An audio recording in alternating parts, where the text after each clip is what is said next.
Assalamualaikum warahmatullahi wabarakatuh.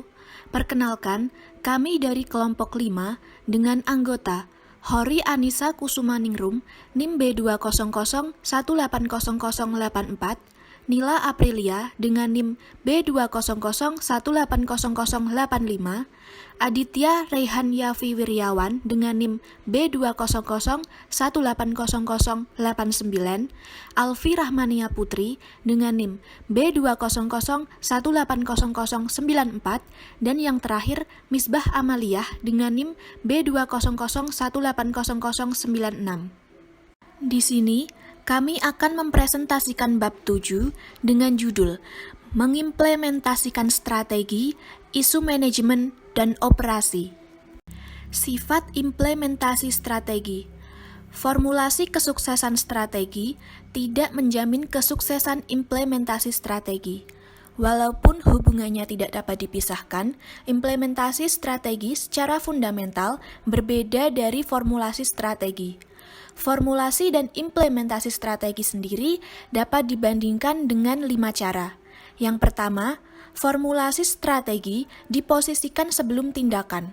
Implementasi strategi dikelola selama tindakan. Yang kedua, formulasi strategi berfokus pada efektivitas, sedangkan implementasi strategi berfokus pada efisiensi. Yang ketiga, formulasi strategi umumnya adalah proses intelektual, sedangkan implementasi strategi umumnya proses operasional.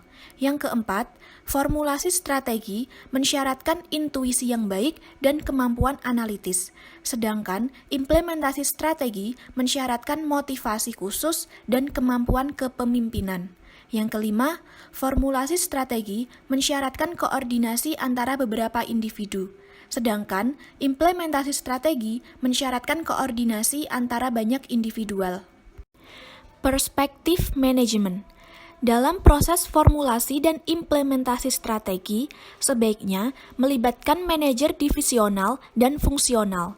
Isu sentral manajemen untuk implementasi strategi meliputi penentuan tujuan tahunan, kebijakan turunan, mengalokasikan sumber daya, mengganti struktur organisasi yang sudah ada, merestrukturisasi dan merancang kembali, merevisi rencana penghargaan dan insentif, meminimalkan resistensi untuk berubah, mencocokkan manajer dengan strategi, mengembangkan kultur suportif strategi, mengadaptasi proses produksi dan operasi, dan mengembangkan fungsi sumber daya manusia yang efektif. Manajer dan karyawan dalam organisasi sebaiknya berpartisipasi sejak awal secara langsung dalam proses keputusan implementasi strategi ini. Tujuan tahunan.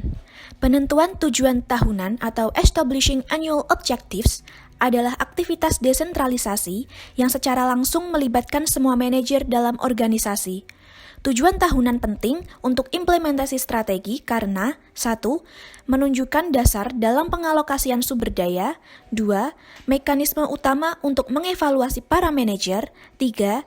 Instrumen besar untuk memonitor kemajuan dalam memperoleh tujuan jangka panjang. 4. Menentukan prioritas organisasi, divisional, dan departemen. Tujuan harus dinyatakan dan dikomunikasikan karena penting bagi kesuksesan di semua tipe dan ukuran perusahaan. Tujuan tahunan yang jelas tidak menjamin implementasi strategi yang sukses. Namun, mereka meningkatkan kemungkinan bahwa tujuan personal dan organisasi dapat terselesaikan. Kebijakan. Perubahan dalam arah strategis perusahaan tidak terjadi secara otomatis. Dalam kenyataan sehari-hari, kebijakan dibutuhkan untuk membuat strategi bekerja. Kebijakan menjembatani penyelesaian masalah yang terjadi dan membantu implementasi strategi.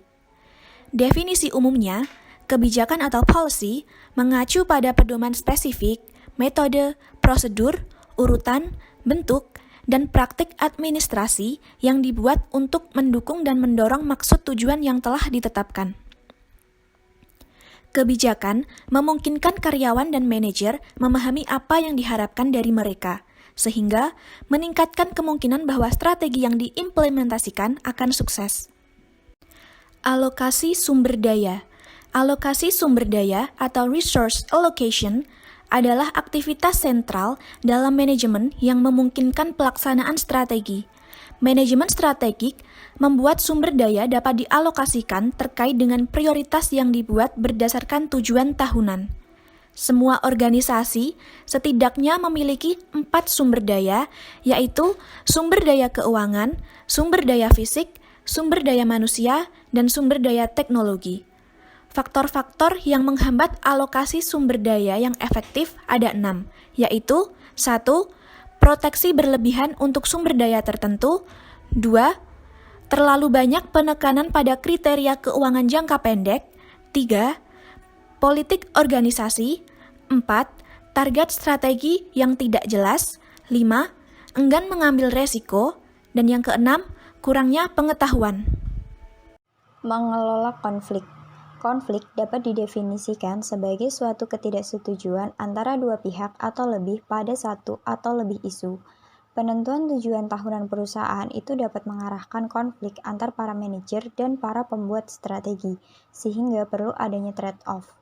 Konflik itu akan selalu ada dalam sebuah organisasi, sehingga perlu diselesaikan sebelum konsekuensi disfungsional mempengaruhi kinerja organisasi, karena tidak mungkin bagi organisasi tidak memiliki konflik, sehingga jika organisasi tersebut tidak memiliki konflik, artinya organisasi tersebut bersifat acuh tak acuh dan apatis.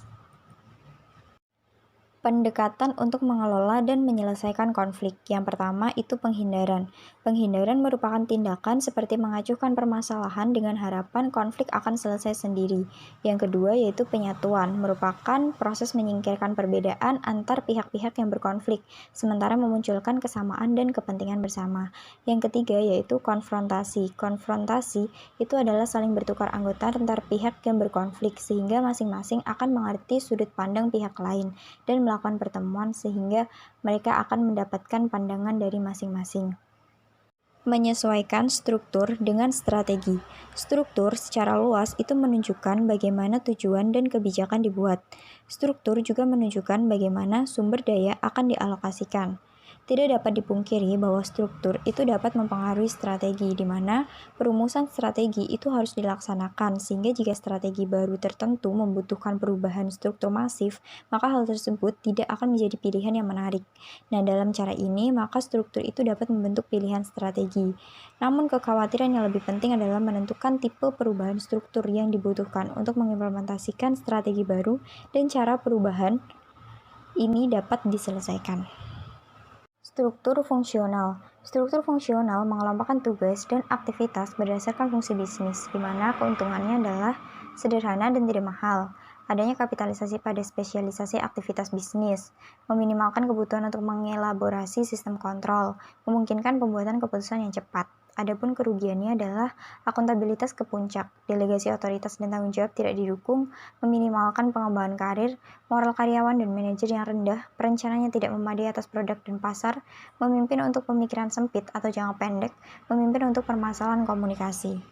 Struktur divisional. Struktur divisional memiliki keuntungan. Yang pertama, akuntabilitas yang jelas, kemudian memungkinkan lokal mengontrol situasi lokal, membuat kesempatan pengembangan karir, mempromosikan delegasi otoritas, memimpin iklim kompetitif secara internal, memungkinkan penambahan produk atau wilayah baru dengan mudah, memungkinkan kontrol dan perhatian yang ketat untuk produk, konsumen, dan wilayah. Sedangkan kerugiannya adalah dapat menjadi mahal, duplikasi aktivitas fungsional, mensyaratkan kekuatan manajemen berkemampuan, mensyaratkan elaborasi sistem kontrol, kompetensi antar divisi menjadi sangat ketat dan disfungsional, dapat memimpin pembagian ide dan sumber daya yang terbatas. Beberapa wilayah, produk, atau konsumen dapat menerima pelatihan khusus. Tipe struktur divisional. Yang pertama, berdasarkan area geografis. Sesuai untuk organisasi yang strateginya itu harus disesuaikan agar cocok gitu dengan kebutuhan dan karakteristik konsumen pada area geografis yang berbeda.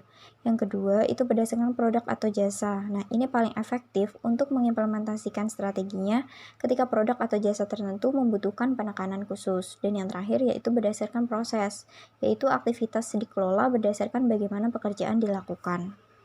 Struktur strategi bisnis unit atau SBU. Struktur SBU mengelompokkan divisi yang sama ke SBU dan mendelegasikan otoritas dan tanggung jawab untuk setiap unit ke eksekutif senior yang melaporkan langsung ke Chief Executive Officer. Kelemahannya yaitu mensyaratkan lapisan manajemen tambahan yang meningkatkan pengeluaran gaji. Yang kedua, peranan wakil presiden grup menjadi kurang jelas. Namun keuntungannya adalah membuat pekerjaan, perencanaan, dan kontrol oleh kantor perusahaan itu lebih dapat diatur. Struktur matriks adalah struktur yang paling kompleks dari semua desain karena bergantung pada aliran vertikal dan horizontal dari otoritas dan komunikasi. Dibandingkan dengan struktur fungsional dan divisional, sangat bergantung pada aliran vertikal otoritas dan komunikasi. Struktur matriks ini dapat menghasilkan overhead yang lebih besar karena membuat lebih banyak posisi manajemen. Karakteristik dari struktur ini juga berkontribusi pada seluruh kompleksitas yang ada, meliputi pertama, kewenangan anggaran dua lini. Kedua, dua sumber dalam pemberian penghargaan dan sanksi. Ketiga, pembagian kewenangan. Keempat, saluran pelaporan ganda. Kelima, kebutuhan untuk sistem komunikasi yang ekstensif dan efektif. Meski kompleksitasnya, struktur ini secara luas digunakan dalam banyak industri, seperti konstruksi, pelayanan kesehatan, penelitian, dan pertahanan. Untuk struktur matriks agar menjadi efektif, organisasi membutuhkan perencanaan, partisipasif, pelatihan, saling memahami peran dan tanggung jawab secara jelas, komunikasi internalnya sangat baik, dan saling mempercayai dan meyakini satu sama lain. Beberapa keuntungan dan kerugian dari struktur matriks. Keuntungannya adalah 1. Tujuan proyek jelas. Kedua, karyawan dan melihat hasil kerja mereka dengan jelas. Ketiga, menghentikan proyek dapat dilakukan dengan mudah. Keempat, penggunaan peralatan khusus, personel, dan fasilitas. Kelima, sumber fungsional dibagi rata sebagai duplikat dalam struktur divisional. Kerugiannya adalah yang pertama, membutuhkan aliran vertikal dan horizontal dari komunikasi. Kedua, berbiaya tinggi karena menciptakan posisi manajer lebih banyak. Ketiga, melanggar kesatuan prinsip perintah. Keempat, menciptakan garis ganda dari otoritas budget. Kelima, menciptakan sumber ganda dari penghargaan dan hukuman. Keenam, menciptakan otoritas ganda dan pelaporan. Ketujuh, membutuhkan kepercayaan dan pemahaman yang saling menguntungkan.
Restrukturisasi dan reengineering menjadi sesuatu yang umum dalam dunia korporasi di Amerika Serikat dan Eropa.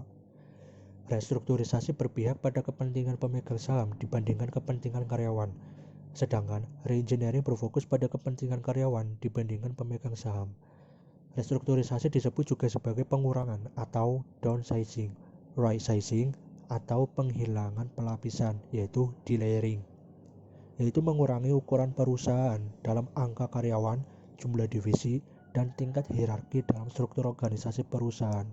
Sebaliknya, reengineering disebut juga sebagai manajemen proses, inovasi proses, dan desain ulang proses melibatkan konfigurasi ulang, tugas, dan proses-proses untuk meningkatkan biaya, kualitas, pelayanan, dan kecepatan. Manfaat utama restrukturisasi yaitu pengurangan biaya. Restrukturisasi dapat menyelamatkan perusahaan dari kompetisi global dan kejatuhan untuk beberapa perusahaan yang sangat birokratis. Namun buruknya, Restrukturisasi adalah dapat mengurangi komitmen karyawan, kreativitas, dan inovasi menggiring ketidakpastian dan trauma terkait penundaan dan pemecatan. Hubungan kinerja dan membayar untuk strategi. Bagaimana suatu sistem penghargaan organisasi lebih didekatkan lagi dengan kinerja strategis?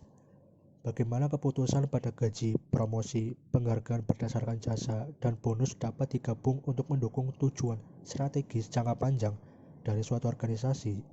Tidak ada jawaban yang secara luas diterima untuk pertanyaan-pertanyaan ini. Namun, sistem bonus ganda berdasarkan tujuan tahunan dan tujuan jangka panjang telah menjadi suatu yang umum. Persentase bonus tahunan manajer yang diberikan berdasarkan dari hasil jangka pendek versus hasil jangka panjang dapat bervariasi tergantung pada tingkat hierarki dalam organisasi. Kriteria lain yang secara luas digunakan untuk menghubungkan kinerja dan strategi penggajian adalah pembagian keuntungan. Pembagian keuntungan mensyaratkan karyawan atau departemen untuk menentukan target kinerja. Jika hasil aktual melebihi target, semua anggota mendapatkan bonus. Kriteria seperti penjualan, laba, efisiensi produksi, kualitas, dan keamanan juga memberikan basis bagi sistem bonus yang efektif. Selanjutnya, mengelola penolakan terhadap perubahan. Nah, dari perubahan tersebut bisa dalam bentuk struktur teknologi, manusia, atau dan strategi. Dari perubahan tersebut biasanya ada bentuk penolakan. Nah, bentuk penolakannya itu yaitu sabotase mesin produksi, absensi, menyebarkan isu yang tidak benar, dan ketidakinginan bekerja sama biasanya terjadi dalam organisasi. Nah, dari hal tersebut biasanya ada metode pendekatan untuk mengelola penolakan terhadap perubahan. Nah, di sini ada 3 pendekatan. Yang pertama, strategi memaksa perubahan, yaitu memberikan perintah dan mendorong perintah tersebut agar dilaksanakan. Strategi ini memiliki kelebihan berupa kecepatan, namun menimbulkan rendahnya komitmen dan penolakan yang kuat. Pendekatan yang kedua, strategi mengajarkan perubahan, menyajikan informasi untuk meyakinkan orang akan pentingnya perubahan. Kekurangan dari strategi edukasi ini adalah implementasi yang sulit dan lambat. Strategi ini dapat mendorong komitmen yang lebih tinggi dan penolakan yang lebih lemah daripada pemasaran. Yang ketiga, strategi menimbulkan ketertarikan atau strategi merasionalkan perubahan. Usaha untuk meyakinkan individu bahwa perubahan memberikan keuntungan personal bagi mereka. Jika berhasil, implementasi strategi lebih mudah. Menciptakan kultur sportif strategi. Shanes mengindikasikan bahwa elemen-elemen berikut ini adalah yang paling bermanfaat dalam menghubungkan kultur ke strategi. Yang pertama, pernyataan formal akan filosofi, piagam, pernyataan kepercayaan, dan materi organisasi yang digunakan untuk perekrutan dan pemilihan serta spesialisasi. 2. Mendesain ruang fisik, bagian muka gedung dan bangunan. 3. Permodelan, pengajaran, dan pelatihan yang disengaja oleh pemimpin. 4. Penghargaan eksplisit dan sistem status serta kriteria promosi. 5. Cerita, legenda, mitos, dan perumpamaan mengenai orang dan kejadian kunci. 6. Hal yang diperhatikan pemimpin, diukur dan dikontrol. 7. Reaksi pemimpin untuk insiden penting dan krisis organisasi. 8. Cara organisasi didesain dan distrukturisasi. 9. Sistem dan prosedur organisasi. Dan yang ke-10, kriteria yang digunakan untuk perekrutan, pemilihan, promosi, pelevelan, pemecatan, dan pengucilan orang. Perhatian terhadap produksi dan operasi ketika mengimplementasi strategi. Proses produksi biasanya memiliki bagian dari 70% total aset perubahan dan merupakan bagian terpenting implementasi strategi. Nah, dari proses tersebut, pendekatan produksi just in time atau JIT telah berhasil mengatasi ujian waktu dan secara signifikan mengurangi biaya. Nah, ada komponen-komponen tertentu untuk proses produksi. Yang pertama adalah ukuran pabrik, lokasi pabrik, desain produk, pilihan peralatan, jenis-jenis peralatan, ukuran persediaan, pengendalian kualitas, pengendalian biaya, penggunaan standar, spesialisasi pekerjaan, pelatihan karyawan, penggunaan peralatan dan sumber daya, pengiriman dan pengepakan inovasi teknologi yang dapat memberikan dampak dramatis pada kesuksesan atau kegagalan usaha pengimplementasian strategi. Perhatian terhadap sumber daya manusia ketika mengimplementasikan strategi. Permasalahan SDM yang muncul ketika strategi diterapkan oleh perusahaan biasanya dapat ditelusuri pada 3 penyebab berikut. Yang pertama, gangguan pada struktur sosial dan politik. Kedua, kegagalan untuk mencocokkan kemampuan individu dengan mengimplementasikan tugas. 3, dukungan manajemen puncak yang tidak memadai untuk aktivitas implementasi strategis. Metode terbaik untuk mencegah dan mengatasi permasalahan SDM dalam manajemen strategik adalah secara aktif melibatkan sebanyak mungkin manajer dan karyawan dalam proses ini.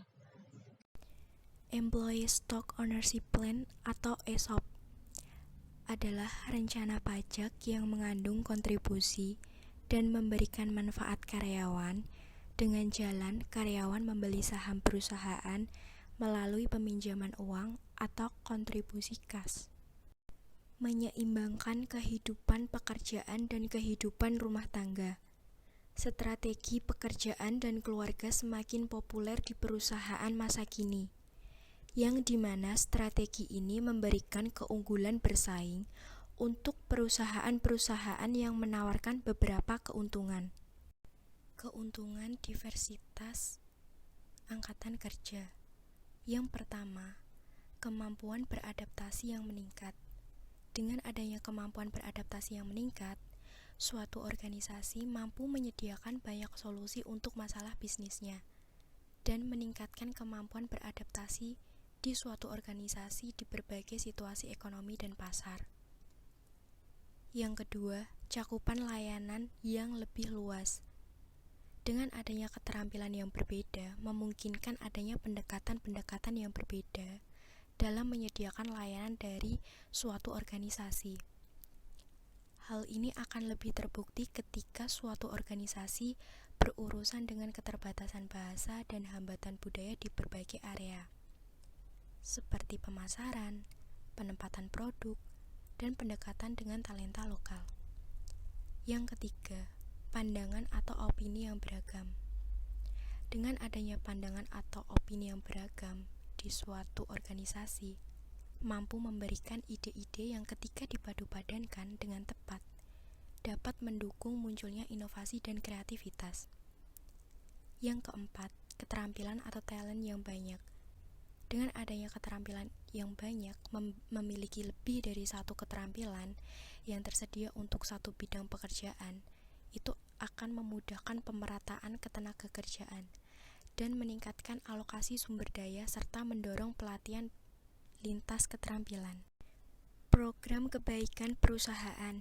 Yang pertama, perusahaan berusaha untuk menurunkan biaya akselerasi premi asuransi pelayanan kesehatan karyawan.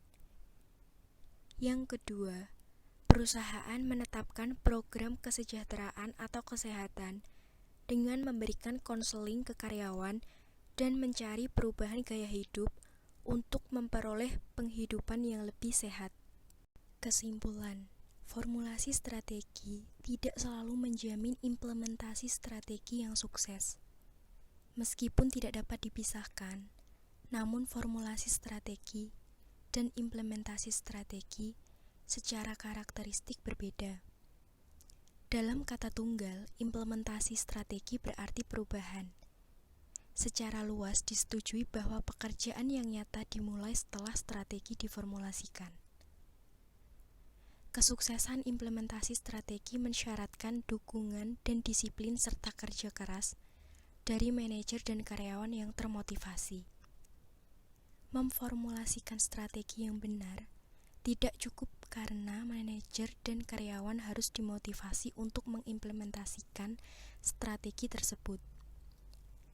Isu manajemen yang mempertimbangkan sentral ke implementasi strategi, termasuk pencocokan struktur organisasi dengan strategi, mengelola hubungan politis, membuat kultur yang sportif strategi, serta mengelola sumber daya manusia. Penentuan tujuan tahunan merupakan kebijakan dan mengalokasikan sumber daya adalah aktivitas implementasi strategi yang umum untuk semua organisasi. Thank you.